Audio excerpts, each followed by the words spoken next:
على آله الطيبين الطاهرين وأصحابه الراشدين المهديين وأزواجه أمهات المؤمنين أما بعد فأعوذ بالله السميع العليم من الشيطان اللعين الرجيم بسم الله الرحمن الرحيم ورفعنا لك ذكرك صدق الله مولانا العظيم إن الله وملائكته يصلون على النبي يا أيها الذين آمنوا صلوا عليه وسلموا تسليما الصلاة والسلام عليك يا رسول الله وعلى آلك وصحبك يا حبيب الله.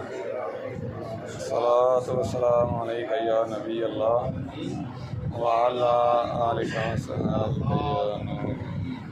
ولغ العلا بكماله كشف الرجا بجماله حسنت جميع خصاله صلوا عليه وآله يا صاحب الجمال ويا سيد البشر من وجهك المنير لقد ظهر القمر لا يمكن الثناء كما كان حقه بعد خدا بزر کوئی قصہ مختصر. اللہ تبارک و تعالیٰ کی حمد و ثنا و حضور نبی کریم رؤوف الرحیم سید العالمین امام المعصومین خاتم النبیین احمد مجتبی جناب محمد صلی اللہ تعالیٰ علیہ وعلی آلہ وصحبہ وبارک وسلم کے دربار اقدس و انور میں ہدیہ درود و سلام بصد عز و نیاز پیش کرنے کی سعادت حاصل کرنے کے بعد آج کی یہ محفل میلاد مصطفیٰ صلی اللہ تعالیٰ علیہ وسلم جناب محترم چودھری محمد اجمل حسین صاحب آپ نے ماشاءاللہ مکان نیا جب لینٹر پڑ گیا اس کی خوشی میں سرکار دو عالم صلی اللہ تعالیٰ علیہ وسلم کے ذکر مبارک اور میلاد پاک کے حوالے سے اس محفل کا انعقاد اور اہتمام کیا. اللہ رب العالمین اس محفل پاک کے صدقے میں اور اس محفل پاک کی برکت سے ان کے گھر پر بے حساب رحمتوں کا نزول فرمائے. اور ماشاءاللہ اس گھر کی یہ بڑی پرانی روایت ہے کہ یہاں پر اکثر مواقع جو پیش آتے ہیں خوشی کے ہوں یا کوئی غم کا معاملہ ہو تو نبی پاک صلی اللہ تعالیٰ علیہ وسلم کے ذکر پاک کی محفل سجائی جاتی ہے اور حضور کا ذکر کیا جاتا ہے. اس طرح کے چودھری صاحب نے خود بھی بتایا کہ ماشاءاللہ ان کے دادا جان سے لے کر آج پوتے اور ان کے نواسے اللہ تعالیٰ ان کی صحت میں ان کی عمر میں بچوں کی علم میں بہت زیادہ برکتیں اور ترقیاں عطا فرمائے. یہ باتیں جو ہوتی ہیں اصل میں قابل افتخار باتیں ہیں. خاندانی اعزاز مال و دولت کا اعزاز وہ کوئی معنی نہیں رکھتا. اصل اعزاز یہ دینی اعزاز ہے اور سرکار کی غلامی والا جو اعزاز ہے یہ ایسا اعزاز ہے جو انسان کو دنیا میں قبر میں حشر میں کام آنے والا اعزاز ہے.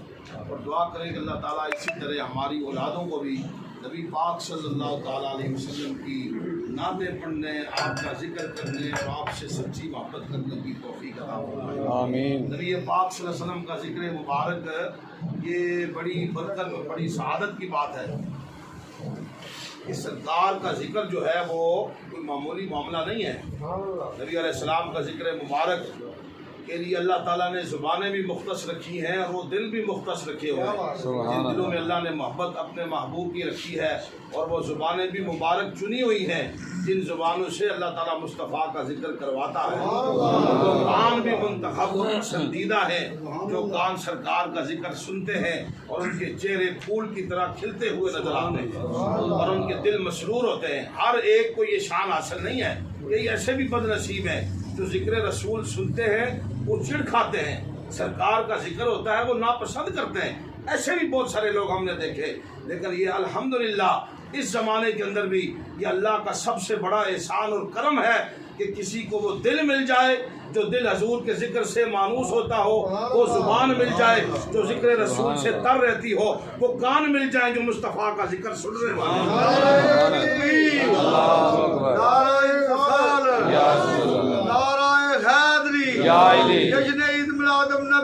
اور یہ سرکار کا جو ذکر ہم کرتے ہیں یہ نہ سمجھے کہ یہ صرف سرکار کا ذکر ہے.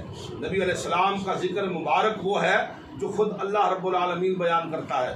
وَرَفَعْنَا لَكَ ذِكْرَكَ، میں نے بڑی معروف آیہ کریمہ سورہ انشراح کی آپ کے سامنے پڑھی. اللہ کریم نے کیا فرمایا؟ وَرَفَعْنَا، اور ہم نے بلند کر دیا. کس کو بلند کر دیا؟ لکا، اے محبوب آپ کے لیے، ذکر کا، آپ کے ذکر کو ہم نے بلند فرما دیا. سبحان اللہ. یعنی ذکر آپ کا ہے، بلند ہم نے کیا ہے. یا اللہ اس کا سبب کیا ہے، اس کی علت کیا ہے، اس کی وجہ کیا ہے؟ فرمایا محبوب تیری ہی ذات ہے کہ تیری ذات اتنی عرفہ ہے کہ تیری ذات کے مطابق ہم نے تیری شان اور تیرے ذکر کو بھی بلند فرما دیا. سبحان اللہ. یہاں کئی لوگوں کو یہ وہم پڑ جاتا ہے کہ آپ اتنا حضور کا ذکر کرتے ہیں کہ اللہ سے ملا دیتے ہیں. حضور میں اور اللہ میں فرق ہی نہیں رکھتے. کوئی حد تو ہونی چاہیے، کوئی لمٹ ہونی چاہیے. حد کے دائرے کے اندر رہ کر حضور کا ذکر کرنا چاہیے. اور کئی نادان وہ ہیں جو حدیث بھی پڑھ کے سنا دیتے ہیں کہ میری تعریف اس طرح نہ کرو جس طرح کا مطلب نصارہ، جیسے نصارہ نے تعریف کی ہے. تو میں نے کہا اس طرح کی تعریف تو کوئی بھی نہیں کرتا جس طرح کی نصارہ نے عیسائیوں کی تعریف کی. حضور نے یہ نہیں کہا کہ میری تعریف نہ کرو، بلکہ حضور نے فرمایا اس طرح کی تعریف نہ کرو جیسے عیسائیوں نے حضرت عیسیٰ کی تعریف کی. عیسائیوں نے عیسیٰ کی تعریف میں غلو کیا اور انہوں نے شرک کیا کہ عیسیٰ کو اللہ کا بیٹا کہا، عیسیٰ علیہ السلام کو اللہ سمجھا، الہ کی صفات کو ان کے اندر حلول کیے ہوئے یہ عقیدہ انہوں نے گھڑا اور یہ کفر کیا، یہ شرک کیا. اس سے حضور نے منع فرمایا. اور نبی علیہ السلام کے اس فرمان کی یہ برکت ہے، اس فرمان کا یہ کتنا کمال ہے کہ آج تک حضور کی امت میں کسی امتی نے حضور کی تعریف کرتے ہوئے حضور کو اللہ کا بیٹا نہیں کہا. اور فرمایا وَرَفَعْنَا لَكَ ذِكْرَكَ، محبوب ہم نے آپ کے ذکر کو بلند کیا. میں نے عرض کی یا اللہ تو نے کتنا ذکر بلند کیا؟ سرکار کے ذکر کی بلندی کا حال کیا ہے کہ یہاں لوگ حدیں چیک کرتے ہیں، حدیں تلاش کرتے ہیں، حد معلوم کرنا چاہتے ہیں کہ حضور کے ذکر کی کوئی نہ کوئی حد تو ہوگی. مولا ہمیں بتا تو صحیح تو نے ذکر کتنا بلند کیا؟ پروردگار نے فرمایا جتنی مجھ میں طاقت تھی، جتنی مجھ میں ہمت تھی، میں نے اپنی طاقت کے مطابق، اپنی ہمت کے مطابق اپنے محبوب کے ذکر کو بلند کر دیا. اب میں پوچھتا ہوں کہ مجھے بتاؤ اللہ کی طاقت کتنی ہے؟ تو جواب آتا ہے اللہ کی طاقت کا کوئی اندازہ نہیں، اللہ کی طاقت کی کوئی حد نہیں، اللہ کی طاقت کا کوئی کنارہ نہیں. تو میں کہتا ہوں جب اس کی طاقت کا کوئی کنارہ نہیں تو محمد کے ذکر کی بلندی. سبحان اللہ. سبحان اللہ. سبحان اللہ. کون سی حدیں لے کر بیٹھے ہوئے ہو؟ کون سی حدوں کو تلاش کرنا چاہتے ہو؟ ہمارا تو وہ دائرہ ہی نہیں ہے، ہماری وہ اوقات ہی نہیں ہے، ہماری وہ حیثیت ہی نہیں ہے. ہم سے بڑے بڑے یہاں آئے اور سرکار کی تعریفیں کرتے رہے، حضور کا ذکر کرتے رہے، 50 سال تک بخاری اور مسلم پڑھاتے رہے، ترمذی اور ابو داؤد پڑھاتے رہے. اور دنیا سے جاتے ہوئے وہ حاشیے لکھوا کر گئے کہ دنیا والوں ہم نے زندگی میں محبوب کی بڑی تعریفیں کی ہیں اور ہم اس نتیجے پر پہنچے ہیں کہ بعد از خدا بزرگ کوئی قصہ مختصر کہ مصطفیٰ کی شان کی حد مخلوق سے مل ہی نہیں سکتی. مخلوق کو مصطفیٰ کے مقام کی حد مل ہی نہیں سکتی ہے. کوئی مخلوق ایسی پیدا ہی نہیں ہوئی جو آقا علیہ السلام کے مقام کی انتہا کو اور حد کو معلوم کر سکے. یہ حد یا مصطفیٰ جانتے ہیں یا ان کو عطا کرنے والا ان کا خدا جانتا ہے. اور آقا علیہ السلام نے خود اس مسئلے کو بیان کیا اور صدیق اکبر رضی اللہ تعالیٰ عنہ کو مخاطب کر کے فرمایا یا ابا بکر لم یعرفنی حقیقتا غیر ربی. فرمایا ابو بکر تو زندگی کا میرا ساتھی ہے، ہر سفر و حضر میں میرے ساتھ رہا، بڑا میرے قریب رہا، تجھے بڑی سنگت رہی، تو نے بڑی صحبت پائی، تو نے بڑی میری مجلس کی ہے. اور فرمایا ابو بکر سن لے لم یعرفنی حقیقتا غیر ربی، میری حقیقت کو میرے رب کے سوا کسی نے نہیں معلوم کیا. کسی کو میری حقیقت سوائے میرے رب کے کسی کو معلوم نہیں ہے. اسی لیے تو اقبال بھی کہنے لگے، اقبال بھی بول اٹھے کہ نبی پاک صلی اللہ تعالیٰ علیہ وسلم کے بارے میں کہ محمد سر وحدت ہے، کوئی رمز کیا جانے، شریعت میں تو بندہ ہے، حقیقت میں خدا جانے. تو ہمارے آقا صلی اللہ تعالیٰ علیہ وسلم کے مقام اور مرتبہ اور آپ کا ذکر مبارک اللہ تعالیٰ نے اتنا بلند فرما دیا کہ جعل تو ذکر کا ذکری، فرمایا محبوب تیرے ذکر کو میں نے اپنا ذکر بنا دیا ہے. اب جو محمد محمد کرتا ہے، اب جو رسول رسول کرتا ہے، اس کو محمد محمد کرنے کا نہیں، اس کو اللہ اللہ کرنے کا ثواب دیا جاتا ہے۔ سبحان اللہ۔ اس لیے ہم حضور کے ذکر کو اللہ کے ذکر سے جدا نہیں سمجھتے، اور نہ ہی اللہ نے جدا رکھا ہے کہ اذان رب نے دی ہے اشہد ان لا الہ الا اللہ، اس میں اشہد ان محمد رسول اللہ لکھا۔